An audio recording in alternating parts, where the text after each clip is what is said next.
Assalamualaikum warahmatullahi wabarakatuh. Kembali lagi bersama saya Robin Saputro ya dalam perkuliahan daring pengantar ekonomi. Segmen pengantar ekonomi makro ya.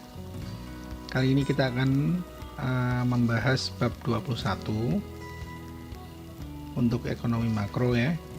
Dari bukunya Cash and Fair Prinsip-prinsip Ekonomi dengan bab Aggregate Expenditure and Equilibrium Output. Tapi sebelum kita mulai, siapkan dulu buku catatannya, jadi agar bisa dicatat mana-mana yang perlu dicatat, yang penting gitu ya. Jadi ketika mengerjakan suatu kasus atau soal atau tugas itu nggak perlu muter-muter video lagi ya, belajar dengan buku catatan kalian sendiri. Pada bab ini itu akan dibahas mengenai agregat output dan agregat income ya. Itu basically sama ya, dianggap sama ya, pada pembelajaran ini dianggap sama. Terus kita juga akan membahas equilibrium aggregate output atau pendapatan dari agregat ya, dan juga pengganda atau the multiplier. The level of GDP, the overall price level, and the level of employment, three chief concerns of macroeconomists, are influenced by event in three broadly defined markets. Jadi untuk menganalisis berbagai komponen ekonomi makro itu pekerjaan yang kompleks ya. Tingkat GDP, tingkat harga keseluruhan, juga tingkat pengangguran itu merupakan tiga perhatian utama ya para ekonomi makro yang dipengaruhi oleh peristiwa dalam tiga pasar. Pasarnya apa aja? Coba kita lihat. Yang pertama ada Goods and Services Market atau pasar barang jasa. Ada Financial Money Markets atau pasar uang. Labor Markets, pasar tenaga kerja. Nah, kita akan mengeksplorasi ketiganya juga untuk melihat hubungan di antaranya dan juga kaitannya dengan ekonomi makro. Untuk melihat ini ya, kaitan dari masing-masing bab ya. Kalau di buku yang versi Inggris itu bab 8, 9 itu. Kalau kita di buku yang udah terjemahan Indonesia itu bab 8 itu bab 21 ya. Kita akan membahas mengenai the market of goods and services, pasar barang dan jasa itu, mengenai Planned Aggregate Expenditure Consumption atau C, konsumsi pengeluaran agregat yang direncanakan. Jadi ada yang direncanakan dan ada yang tidak. Yang direncanakan itu ya yang sesuai dengan ekspektasi atau rencana ya. Kalau yang nggak direncanakan berarti terkait dengan merespon suatu peristiwa ya.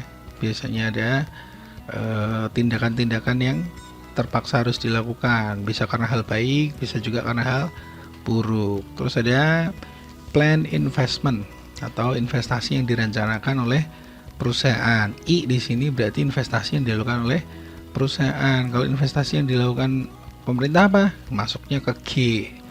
Terus ada juga net export atau ekspor neto. Itu ekspor dikurangi impor ya.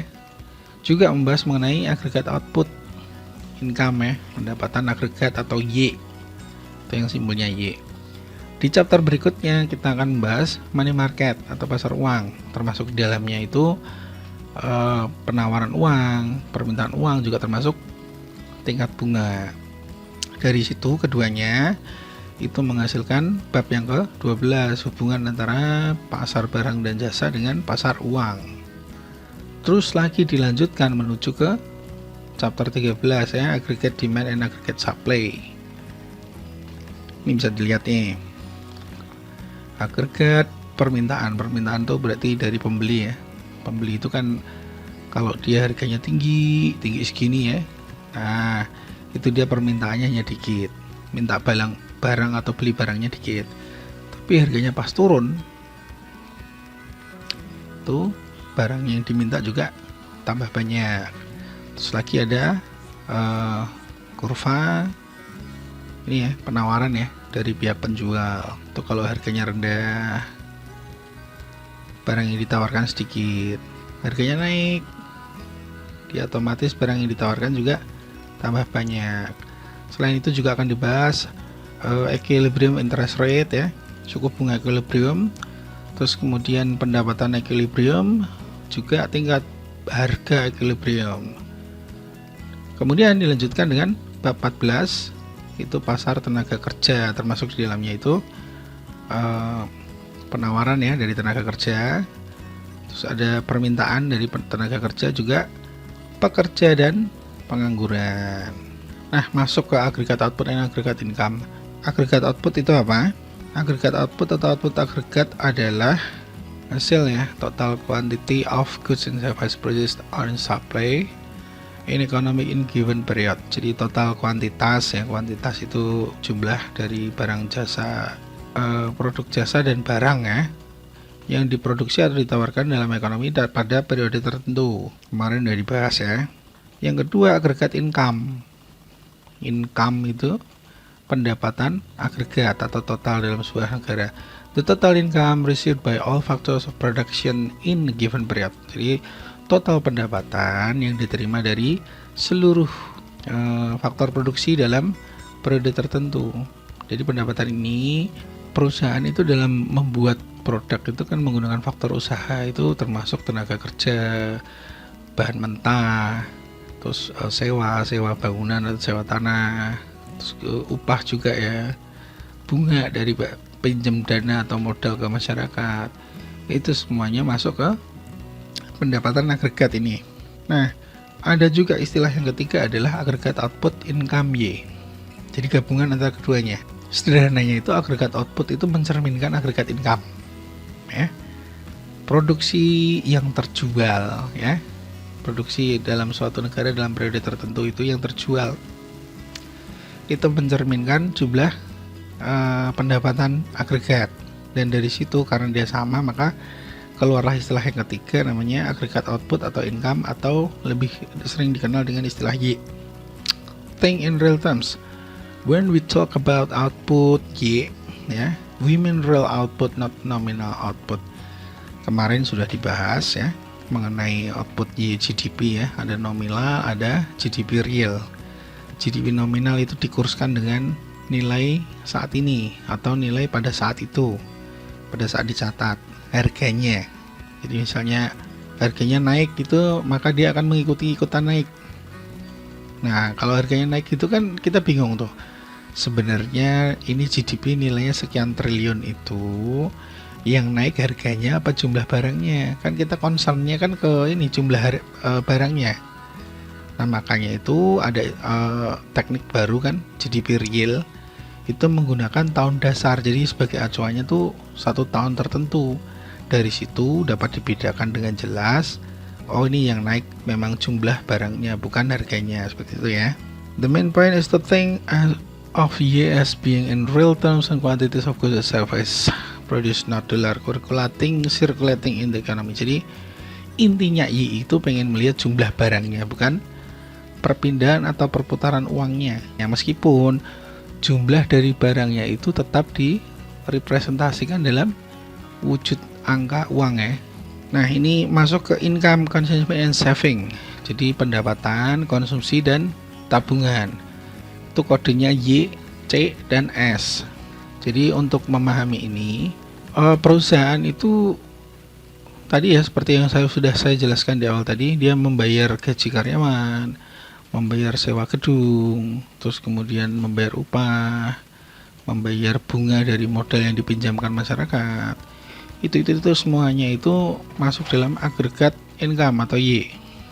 Nah, masyarakat sebagai kembaliannya dia melakukan konsumsi dengan membeli barang konsumsi dari perusahaan sebagian yang lain ditabung.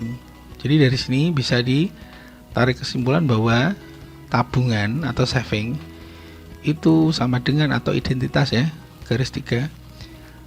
Kita lebih mudahnya dibaca dengan sama dengan aja. Jadi saving itu sama dengan pendapatan agregat dikurangi konsumsi. Jadi sebuah pendapatan itu selalu dia sebagian akan dikonsumsi untuk belanja, sebagian akan tidak dikonsumsi sehingga masuknya saving. Dalam hal ini saving itu bukan tabungan yang biasanya kita kenal. Kalau tabungan ini savings itu tabungan yang benar-benar ditabung kemudian saldonya bertambah daripada tabungan yang bulan lalu misalnya. Enggak. Saving dalam sini ekonomi makro itu artinya uang yang enggak kepake untuk konsumsi, disebutnya saving ya. Nah, saving tanpa S itu merupakan akumulasi atau total simpanan. Nah, dari sini bisa dilihat bahwa saving atau tabungan ya, walaupun istilahnya sama tapi artinya beda. Saving itu pendapatan dikurangi konsumsi.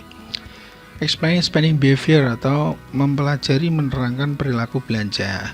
Household consumption and saving. Jadi konsumsi rumah tangga dan tabungan. Beberapa penentu dari konsumsi agregat itu meliputi 4 hal ya. Yang pertama ada pendapatan rumah tangga, ada kekayaan rumah tangga, ada suku bunga, dan juga harapan mengenai masa depan. Cara berpikir yang dipakai itu semakin tinggi pendapatan seseorang, maka akan semakin tinggi juga pengeluaran yang dia lakukan. Orang dengan penghasilan yang lebih tinggi itu akan berbelanja lebih banyak daripada orang yang berpenghasilan kecil. Fungsi konsumsi itu menggambarkan hubungan antara konsumsi dan pendapatan. Kurva ini diberi label C dalam kurung Y ya, yang artinya konsumsi sebagai fungsi dari pendapatan. Nah, dari sini bisa dilihat bahwa slope-nya itu positif. Dengan kata lain, sewaktu Y meningkat, C juga meningkat. Jadi seperti tadi yang sudah dibahas ya, pendapatan naik, maka belanja mereka juga naik ya. Yang kedua yang perlu diperhatikan, kurva ini tuh yang C-nya itu bukan di angka 0 atau di atas angka 0. Ini artinya apa? Bahwa ketika Y-nya itu atau income-nya 0, dia konsumsinya itu tidak 0. Jadi seseorang yang tidak memiliki gaji atau sedang tidak bekerja, itu kan konsumsinya tetap tuh, ya kan?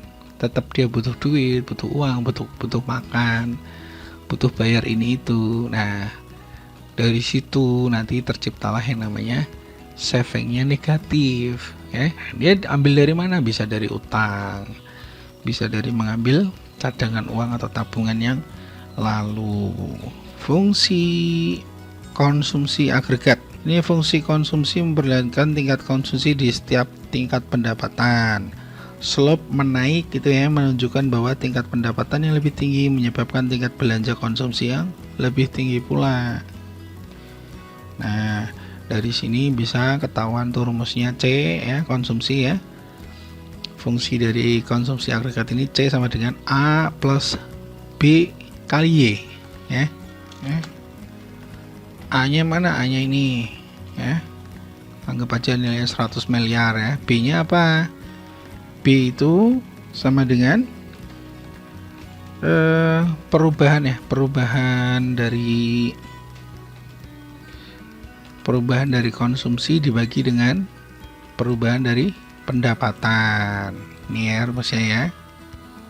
Nah, misalnya kita pengen mencari perubahan konsumsinya, perubahan pendapatannya ketahuan misalnya 100 gitu, dia naik 100. Nah, terus kita pengen mencari delta C atau perubahan dari konsumsinya. Kalau orang naik gajinya tuh naiknya berapa gitu, konsumsinya jadi ikutan naik berapa. Nah, itu kita bisa pakai rumus. Ini masih ingat pakai rumus Q3 ya. Rumus Q3 itu delta C di atas, delta Y sama B di bawah. Artinya kalau kita mencari yang delta C itu berarti delta Y dikalikan dengan B. Berarti apa? B kali delta Y. Nah, misalnya B-nya 0,75 ya, dikalikan dengan 100 miliar sama dengan 75 miliar gitu ya.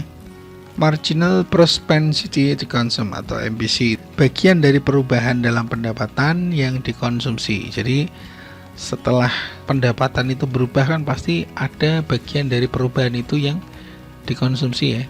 Nah, itu rumusnya apa? MPC atau kecenderungan marginal mengkonsumsi itu sama dengan atau identitasnya slope of consumption function. Delta C dibagi delta Y. Next, marginal propensity to save atau MPS itu bagian dari perubahan pendapatan yang bisa ditabung atau yang tertabung. Jadi misalnya 100 miliar menjadi 110 miliar, itu 10 miliarnya berapa yang ditabung gitu ya. Nah, di sini kita kembali ke rumus tadi, cara berpikir di awal tadi bahwa yang namanya income itu selalu digunakan untuk belanja plus non belanja atau ditabung. Artinya apa? Bahwa belanja atau tabung itu kalau dijumlahkan harus sama dengan 1. Dari situ kenaikan 10 miliar tadi, berapa yang dikonsumsi dan berapa yang ditabung itu kalau dijumlahkan harus sama dengan 1.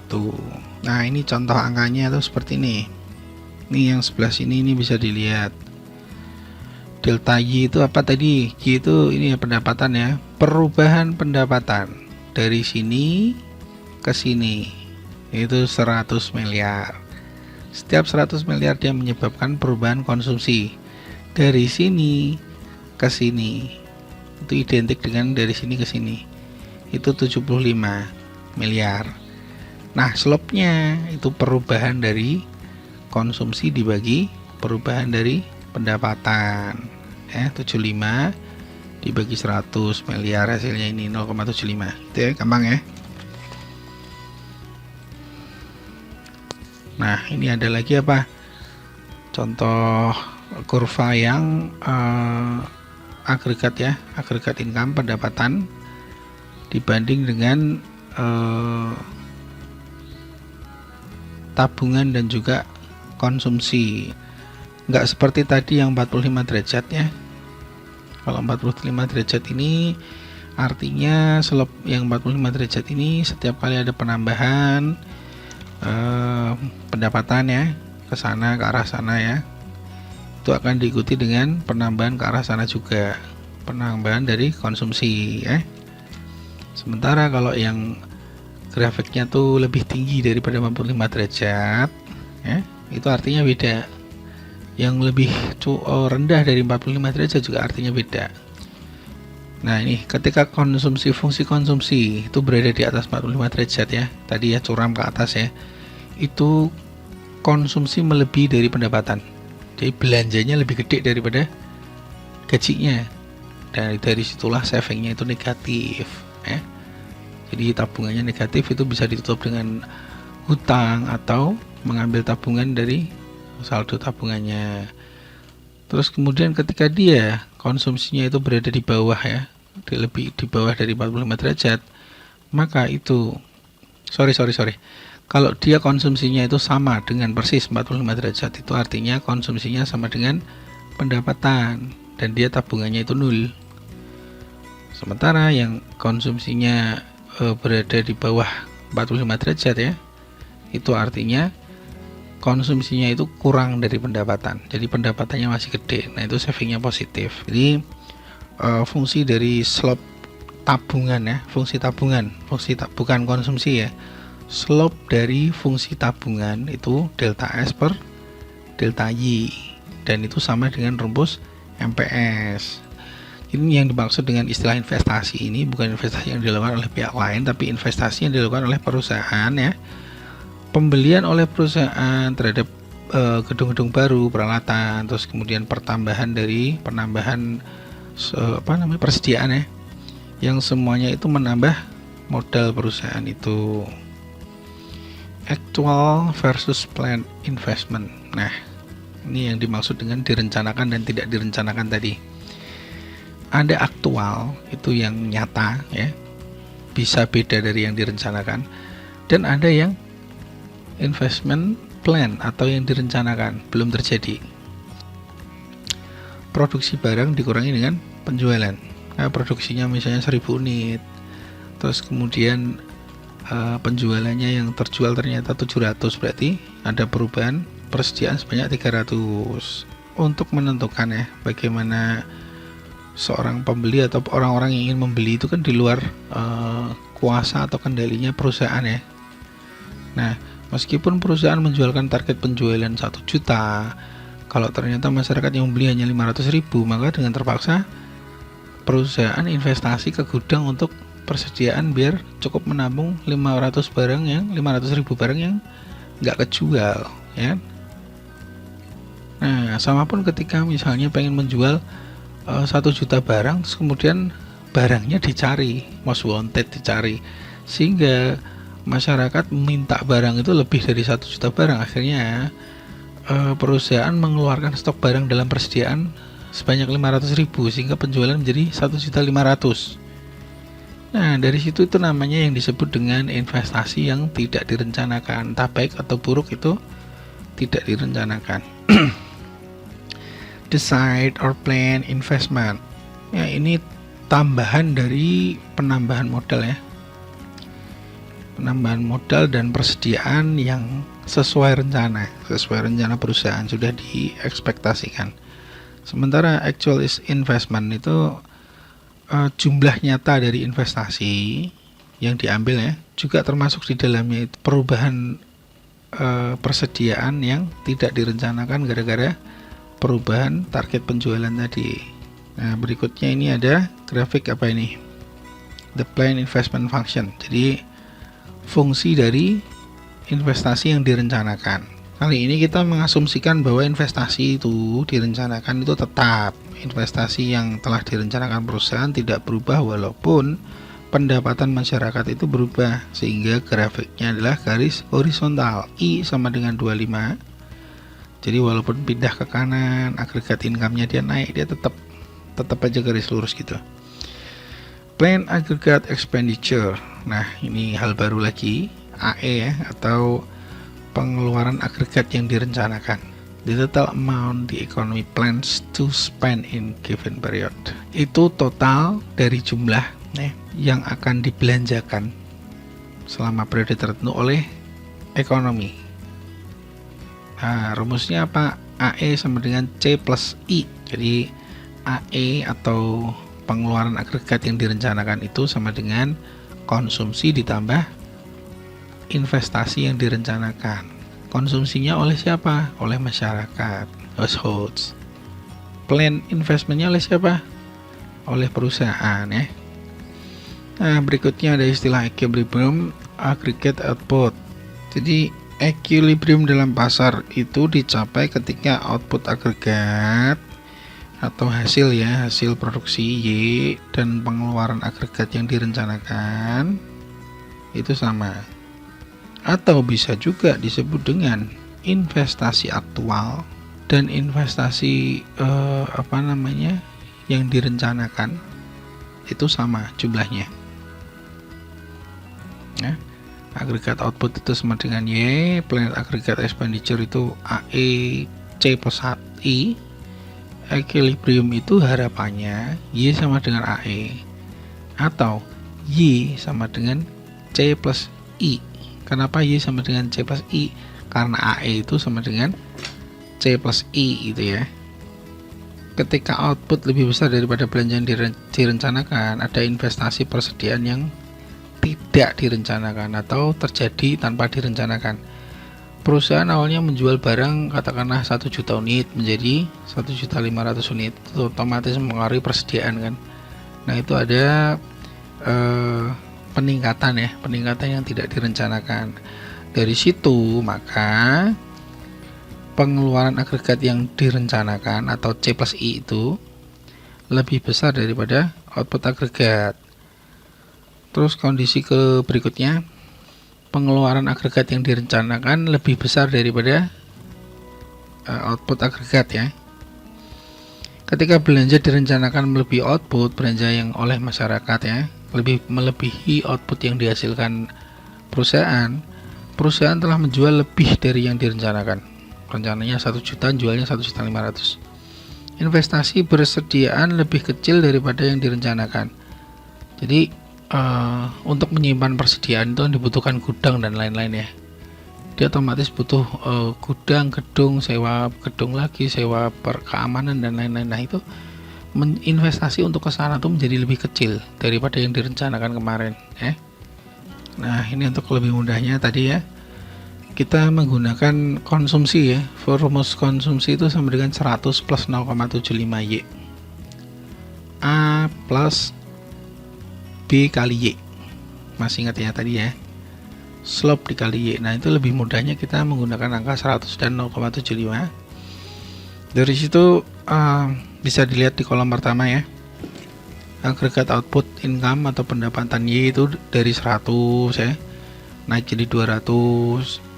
Nah, yang 100 itu otomatis setiap kali kenaikan 100 0 jadi 100 dia agregat konsumsinya naik menjadi 75, dari 100 menjadi 75. Tadi kan sini 0 ya, di sini 0, di sini 100 ya. Kenapa gitu? Karena walaupun tidak memiliki pendapatan ya, orang itu tetap butuh hidup dan 100 nilainya. Ketika dia 0 dari 100, maka dia menambah sebanyak 0,75, atau dalam hal ini adalah 0,75 dari 100 miliar. Hasilnya segini. Nambah jadi 100 lagi, tambah 0,75 lagi, kayak gitu ya. Nah, sesuai dengan tadi teori bahwa investasi dianggap tetap, maka dia walaupun ada perubahan pendapatan, ada perubahan konsumsi, dia investasi yang direncanakan oleh perusahaan tidak berubah atau tetap ya. Nah, ini kalau yang keempat itu pengeluaran agregat yang direncanakan atau AE. Rumusnya apa? C plus I. Ini ditambah ini ya. Jadi pengeluaran agregat yang direncanakan ya, karena ini sebuah negara maka perusahaan dan masyarakat kan dijadikan satu tuh, ya kan?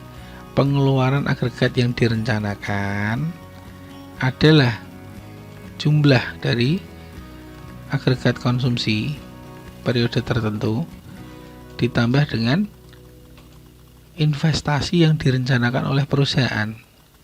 Jadi belanjanya masyarakat dan belanjanya perusahaan itu masuknya ke pengeluaran agregat yang direncanakan dalam sebuah sistem makroekonomi. Nah, dari situ tercipta ini ya, bisa dilihat di kolom 5, unplanned inventory change atau perubahan persediaan yang tidak direncanakan. Itu rumusnya adalah Y sama dengan Y dikurangi C plus I. Y-nya mana? Nah, tinggal lihat di sini Y-nya. Ini misalnya 100 ya, 100 miliar. Dikurangi dengan C plus I atau AE ya. C plus I ini AE ya.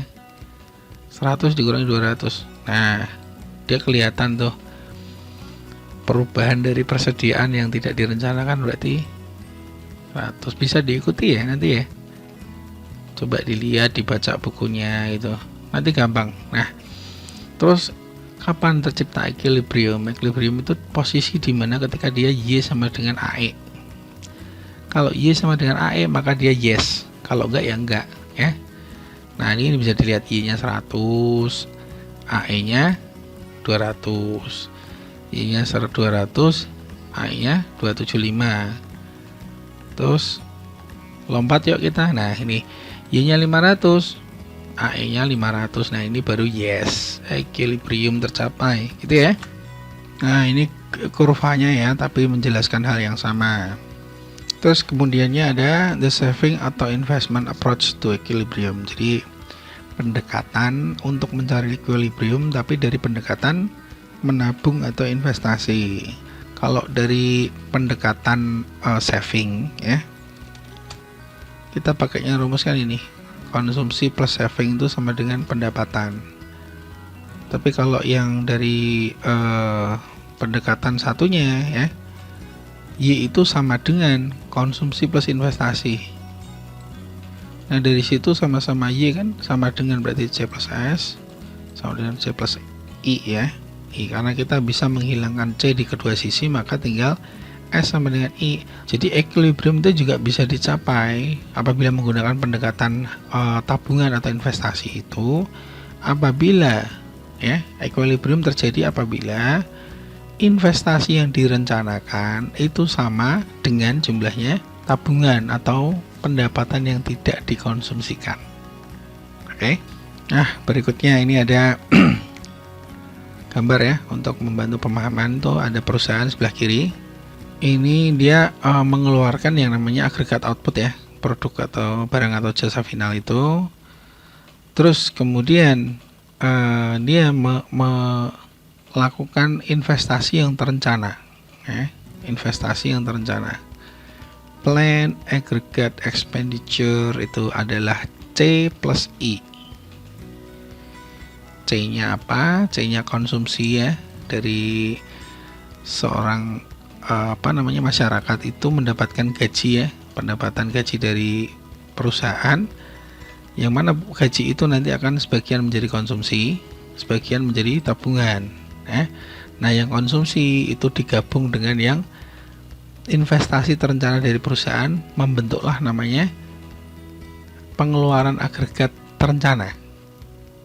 Bisa dipahami ya, yang perusahaan mengeluarkan uang untuk investasi yang direncanakan, yang masyarakat mengeluarkan uang untuk konsumsi. Nah, ini dua-duanya dijumlah, itu sebutannya adalah pengeluaran agregat yang terencana.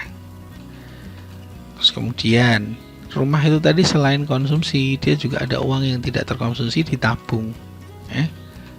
Larinya ke tabungan, biasanya entah deposito atau apa, ke pasar uang. Nah, seperti amanah undang-undang ya, tugas bank itu kan menghimpun dana kemudian meminjamkan kan. Menghimpun dana itu memberi bunga tabungan, meminjamkan memperoleh bunga kredit, meminjamkannya ke perusahaan untuk operasi produksi. Dari situ nanti banknya dapat kembalian berupa bunga, ya kan? Nah, ini apabila investasi yang direncanakan perusahaan besarnya itu sama dengan tabungan yang dilakukan oleh masyarakat atau rumah tangga, maka pengeluaran agregat yang direncanakan itu sama dengan jumlah dari output agregat. Bisa dipahami ya. Skema equilibrium yang kedua itu yaitu dengan melihat tabungan, dan seperti yang tadi barusan sudah terlihat pada gambar sebelumnya, tapi ini lebih jelas lagi diperlihatkan pada kurva ini. Jadi output agregat itu akan bisa sama dengan pengeluaran agregat yang direncanakan ya, pengeluaran agregat yang direncanakan hanya ketika tabungan sama dengan investasi yang direncanakan. Jadi bisa tercapai itu kalau S itu sama dengan I, maka dia AE sama dengan Y. Nah, di sini ketemunya pas mereka sama itu di titik 500 ya. Ketika dia outputnya itu 500, maka dia S sama I nya sama. Berikutnya penyesuaian atas equilibrium. Jadi adjustment to equilibrium ini pada sifatnya yang namanya output agregat ya, output agregat dan juga pengeluaran agregat yang direncanakan itu mereka akan selalu mencari keseimbangannya sendiri. Ketika Honda ingin membuat sepeda motor lebih banyak gitu ya, perusahaan ini akan merekrut lebih banyak tenaga kerja kan, otomatis membayar tenaga kerja yang sudah ada untuk kerja lebih lama kan, nambah tuh, membeli bahan baku yang lebih banyak, listrik yang lebih banyak, dan seterusnya. Nah, pembelian macam ini tuh mewakili pendapatan ya. Nah, berikutnya pengganda multiplier, the ratio of change in the equilibrium level output to change some autonomous variable. Jadi ini merupakan rasio perubahan dalam tingkat equilibrium output terhadap perubahan dalam suatu variabel otonom. Yang dimaksud dengan variabel otonom itu apa? Variabel yang diasumsikan tidak bergantung pada keadaan perekonomian. Artinya variabel disebut sebagai otonom kalau dia itu tidak berubah sebagai tanggapan atas perubahan perekonomian. Dia nggak berubah ketika perekonomian berubah, itu namanya otonom. Nah, ini pada titik A ya, itu perekonomian berada dalam equilibrium Y sama dengan 500. Ketika I meningkat sebesar 25 ya, nah I nya meningkat sebesar 25, pengeluaran agregat yang direncanakan pada awalnya lebih besar daripada output agregat. Jadi ketika investasi naik, perusahaan menghasilkan barangnya juga ikutan naik. Nah, penghasilan barang itu kan nambah banyak orang untuk bekerja kan, merekrutnya lebih banyak lagi, karena untuk menghasilkan barang yang lebih banyak dia butuh tenaga kerja lebih banyak, butuh sumber-sumber faktor produksi lebih banyak. Akhirnya apa, pendapatan masyarakat rumah tangga itu juga ikutan naik. Nah, kalau pendapatan rumah tangga ikut naik, tadi sesuai yang sudah diceritakan di awal, pengeluaran itu bergantung dari jumlah pendapatan. Nah, dari situ maka konsumsinya juga ikut naik. Hal ini tentunya mendorong output equilibrium ke atas dengan pengganda peningkatan dalam awal I. Jadi setelah 500 ini ya, itu equilibrium baru bakal ditemukan, yaitu di titik B ya, di mana Y sama dengan 600. Output equilibrium meningkat sebesar 100 dari 500 di titik A menjadi 600 di titik B, atau 4 kali dari jumlah peningkatan investasi yang direncanakan. 25 ke 100 itu kan 4 kalinya. Nah, itu yang disebut dengan multiplier atau angka pengganda. Jadi equilibrium akan dicapai kembali jika hanya saat tabungan telah meningkat sebesar, tepat ya, sebesar sama persis dengan awal peningkatan dari I. Nah, dari situ bisa ditarik kesimpulan bahwa MPS ya, yang kecenderungan menabung tadi, di situ rumusnya tadi delta S per delta Y. Karena delta S itu harus sama besarnya dengan I ya, sesuai dengan prinsip ini. Jadi MPS yang awalnya itu delta S delta Y itu menjadi delta I per delta Y. Jadi kalau dijabarkan lagi, delta Y sama dengan delta I kali seper MPS atau delta I per MPS. Kenapa MPS-nya di bawah? Karena dia sesuai prinsip segitiga kan, delta I-nya di atas. Nah, multipliernya itu sama dengan seper MPS atau 1 per 1 min MPC. Kenapa 1 min MPC? Karena tadi kan MPC plus MPS sama dengan 1. Mungkin itu ya yang bisa saya sampaikan untuk ini agregat output sama agregat income ya. Jadi pada basicnya mereka itu ini selalu mengimbangi dan selalu sama. Oke, nanti diskusinya melalui kolom komentar ya. Jangan lupa dijawab responsi wajibnya ya. Salam sehat selalu, salam bahagia. Saya akhiri, wassalamualaikum warahmatullahi wabarakatuh.